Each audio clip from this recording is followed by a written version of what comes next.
تا حالا شده اینقدر به این موضوع فکر کنی که خسته بشی؟ تا حالا شده از اینکه بقیه دربارت چی فکر میکنن اینقدر هرس بخوری که شب خوابت نبره؟ اگه جوابت مثبته، این ویدیو دقیقاً برای توه. امروز نمیخوایم درباره موفقیت، انگیزه یا مثبت اندیشی حرف بزنیم. امروز قراره درباره چیزی حرف بزنیم که زندگی خیلی رو نجات داده.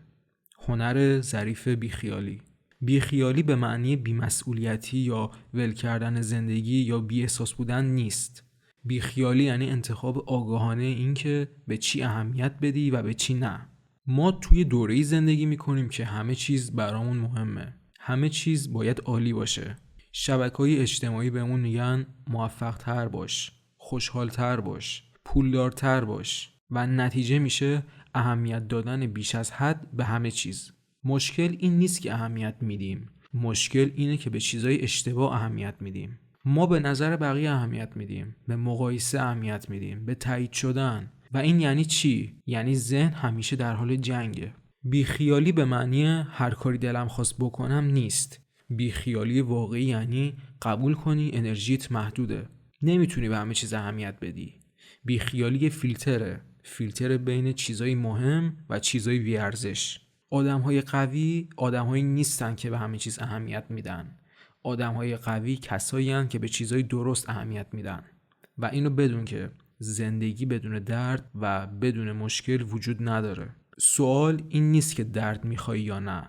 سوال اینه که کدوم درد رو انتخاب میکنی. مثلا درد تلاش برای رشد یا درد حسرت خوردن برای نرسیدن به آرزوات. وقتی به همه چیز اهمیت میدی از همه میترسی. از اشتباه کردن میترسی. از قضاوت شدن میترسی. و ترس قاتل زندگیه. برای مثال تو یه پست داخل اینستاگرام میذاری، 3 کامنت خوب میگیری و 1 دونه کامنت منفی. کدومش توی ذهنت میمونه؟ همون 1 دونه کامنت منفی. چرا؟ چون به چیزی اهمیت دادی که کنترلی روش نداری. بیخیالی بدون ارزش خطرناکه. باید بدونی چی برات مهمه و چی نیست. ارزش‌های سالم مثل رشد، صداقت، تلاش، یادگیری، احترام به خود و ارزش‌های ناسالم مثل تایید گرفتن، بهتر دیده شدن، مقایسه و ترس از قضاوت هستن. هرچی ارزش‌هات سالم‌تر باشه، بیخیالیت عاقلانه تره.